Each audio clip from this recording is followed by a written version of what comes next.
Yeah, I thought it was really good work, and and the humidity was up.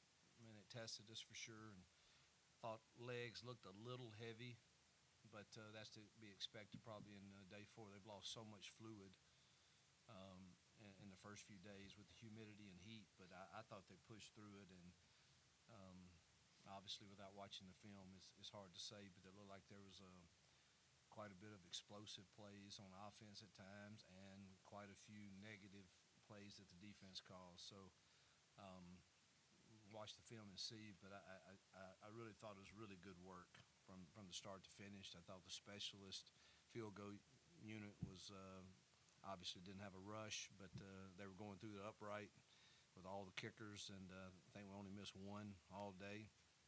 And good work for the special teams also. So good day. For Jackson, what are you working on the most, would you say, going from the spring until now? I think for us in our offense, I think our timing routes is something I could have improved on in the spring, and whether that's intermediate game, quick game, even deep routes, just working on my timing and kind of getting my feet in the ground ready to rip the ball. Coach, I know the running back room isn't 100%, and Jeremiah was kind of held out. Da didn't have a ton of reps, but what's your confidence in all those guys being healthy by game 1, and then of the guys who did go, like Omar today, what'd you see from them? Yeah, Damari is just dealing with a little heel bruise. I think he'll be fine and ready to go. Jeremiah, I expect him to be. They did not have to do surgery on it, which is a blessing. Just don't need to get that thing hit right now. So we obviously believe in those two. But I think, man, the other guys are showing up too. Darrell had some explosive runs. Alvin, is there still a learning curve for him for sure? But I tell you, the one that's flashing is Omar. He is that pad level he has, and he's patient, and he's just hard to. He's hard to. He's going to finish moving forward. It seems in the reps we have. We haven't gone live yet, but we're in thud, and they're thudding him pretty good, and he's finishing runs. So I would say he's been the most surprising. So our confidence level is growing with all that whole group. Yeah, Keldric, young defensive lineman, even Amaris, but Darion Smith, some of those guys. What have you seen out of that group so far? Look like they had some moves today.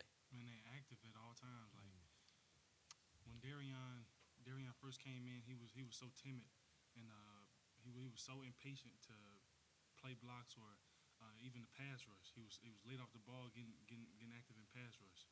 But now, those guys that got so comfortable playing in our defense that they make the decisions like very easy for themselves, and they slow the game down for them. So they playing faster, and they making better decisions as far as like a D1 defensive lineman.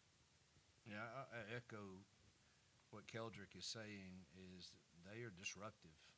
Um, the young guys, obviously, we all know about Keldric and Keyron and some of those. But I mean, Malik Blockton was just a freshman, but man, he's disruptive. And I think these two young ones, Autry's getting better and better, Crawford's getting better. Bobby obviously has a deal with his daughter. He's missed, but he's back now. And I think there's some disruptive guys that can help us. We've got to get them to buy into their role. And, I mean, the days of a D lineman, interior D lineman playing 60 snaps a game just shouldn't happen. And we've got to get them to buy into like the Jay Hardys and those guys that came in, Dallas Walker and Darion and Z's had a good camp so far. So I know I'm leaving some people out, but man, I think all those guys, James Ash, once he learns what to do, he is heavy-handed. So I like the depth in there, just man, buying to giving us fanatical effort on your given plays. Keldrick, I wanted to ask you about Malik, specifically playing next to him, and just seems like he's had a really good start at camp for a guy who was just a freshman last year, but already looked at as a leader, kind of like you. Just what have you seen from him as he's going into the second season?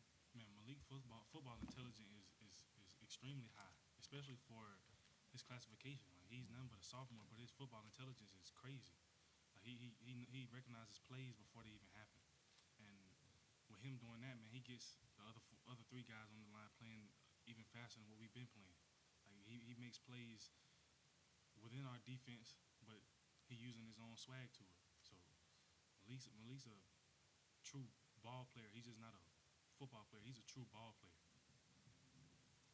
Jackson, you've talked about the receiving core that you've got, but talk about going against these DBs. I mean, quite a deep group, and then Hugh, if you would talk a little bit about some of the young guys you've seen back there in the secondary.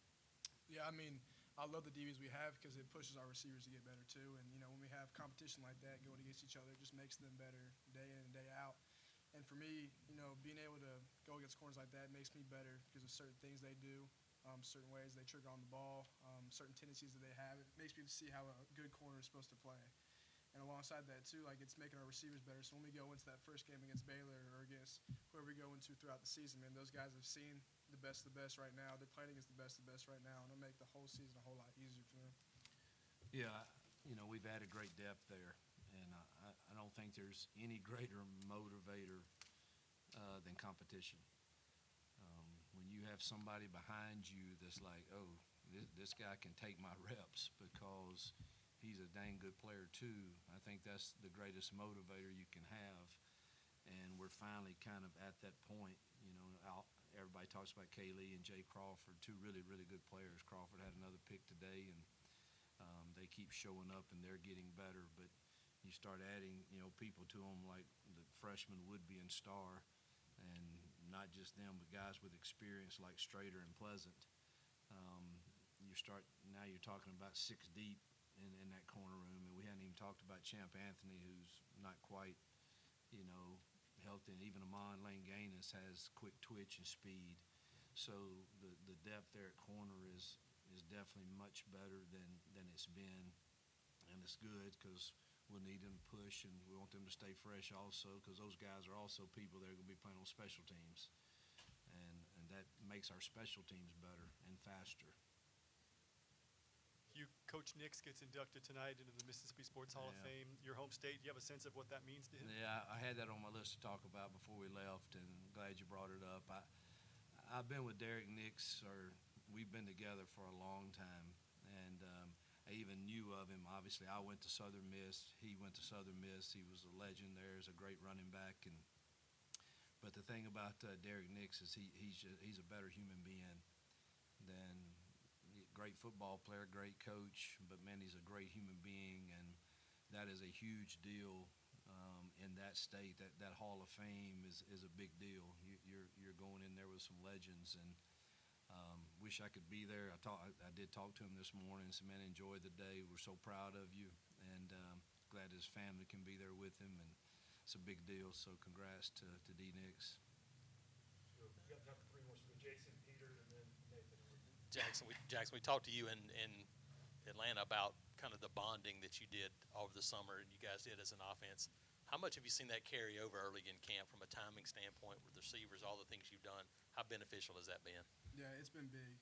Being able to build chemistry with those guys over the summer, whether it's outside throwing routes or even 7-on-7, the stuff that we did, during our football time, just being able to bond with those guys and create chemistry is, leads into camp. And, not only that, but within position groups too. I mean, our guys, we're pushing each other to get better, but at the same time, we're all good friends. We're all for each other, and just makes our whole offense and our whole room a lot better.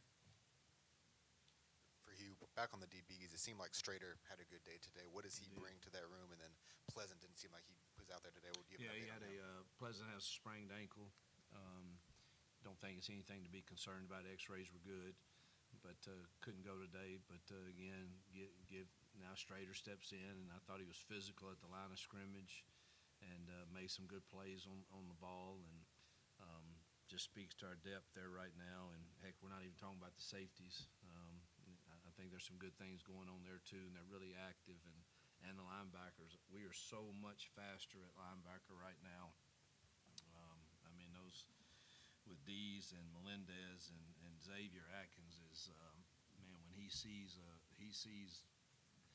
he might back gap one time where he doesn't need to, but he's been quick enough to even overcome some of those mental mistakes because of just the speed that we've increased ourselves with on the defensive side. I think we're faster over there and at every position, and I think the quarterbacks today too. Before we end, I thought the other two played really well too.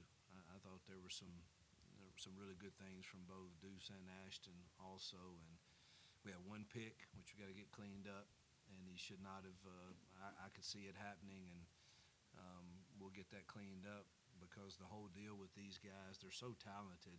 Jackson, Deuce, and Ashton is we don't have to force things. We just have to make the plays that are there because you got good enough people around them that you don't have to try to force things. And that's really what I'm trying to get across to them is just make the plays as they come to you, and we're going to be fine. Keldric, you talked at media days about playing with your brother. Well, now he's sort of seems like he's moved to that buck defensive end position. What has it been like now being in the same room with him? It's been kind of fun. Like I get to see him, mess up. I get to see him grow from his mistakes. Today I got to see him get a little angry at me, and and then he went out there and made a couple plays. It's just exciting. It's a little different from high school just to watch your little brother dominate in a small area, and then you come to a Division I school like Auburn, and everybody's better than you or as good as you. So now you got to up your game, and just seeing him just progress every week has been amazing for me. He has progressed, and that's one thing that I think doesn't get talked about enough because of the landscape of college football changing. Has been used to you embrace the development, and a lot of people didn't play till their junior year, and at Power 5 or Power 4 now. I mean, that's just the way it was. There was a handful of guys that could do that, but heck, most people, they developed, they got in the weight room, they got stronger, they got bigger, they learned from year to year, and that's what we keep hopefully preaching to how we're trying to build this program is hold on to our guys and watch them develop. That's really one of the most rewarding things of coaching. All right. Thank you, everybody. Thank you, guys.